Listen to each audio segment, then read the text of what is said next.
Nestled on the banks of the Kennebec River in Augusta, Maine, stands a silent sentinel of a bygone era.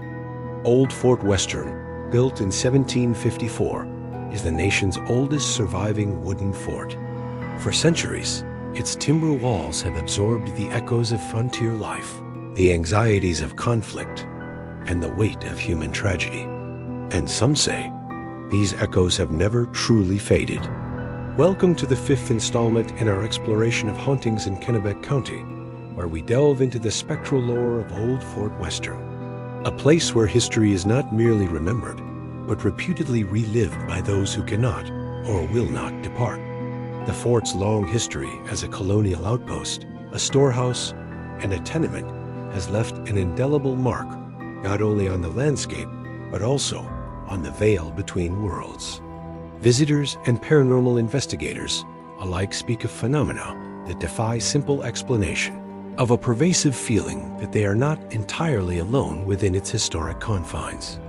The very air seems thick with stories, and as twilight descends and candlelight flickers across the rough-hewn walls, the line between past and present begins to blur. Whispers are heard in empty corridors, the floorboards creak under phantom footfalls, and shadowy figures are glimpsed darting just at the edge of vision. These are not isolated incidents, but a pattern of strange occurrences that point to a deep and lingering spiritual unrest. Certain areas within the fort have become notorious hotspots for this unexplained activity. The dark, subterranean confines of the basement and the adjacent powder magazine are frequently cited as the epicenter of strange events. Here, in the oppressive stillness, visitors report sudden, inexplicable drops in temperature, creating cold spots that chill to the bone. Disembodied sounds, from faint murmurs to the distinct clang of metal, have been recorded as if emanating from the very stones. The Guardhouse, where soldiers once stood, lonely and vigilant, is another nexus of the paranormal. It is here that the feeling of being watched is most intense, a lingering sense of military discipline and duty that transcends time itself, as if a spectral sentinel still walks his post. Perhaps the most startling accounts come from the officers' quarters.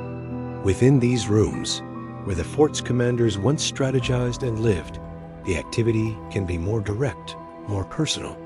Some guests have reported the unnerving sensation of being shoved by an unseen hand, a forceful, invisible presence making its displeasure known. Others have sworn they have seen the clear apparition of a soldier, clad in the uniform of a forgotten century, standing for a moment in a doorway before vanishing as quickly as he appeared. These are the spirits, it is believed, of the men who served and died here, their energies forever tethered to the place that defined their lives. While the general hardships of frontier life have left their own psychic scars, one specific violent event adds a darker chapter to the fort's lore. Long after its military service ended in the 1880s, the grounds bore witness to a tragedy. In 1884, a man named H.P. Lishness was shot and killed on the property. Such a violent and sudden death is often a catalyst for a haunting, creating a traumatic imprint that replays itself through time.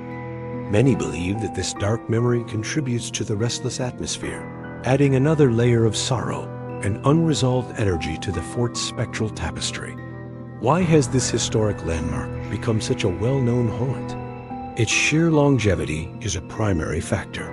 Built during the French and Indian War, Old Fort Western has stood for over 2.5 centuries, silently witnessing the full spectrum of human experience. From the tensions of colonial conflict to the simple daily struggles of life and the stark finality of death, these powerful emotions have seeped into the very wood and stone of the structure.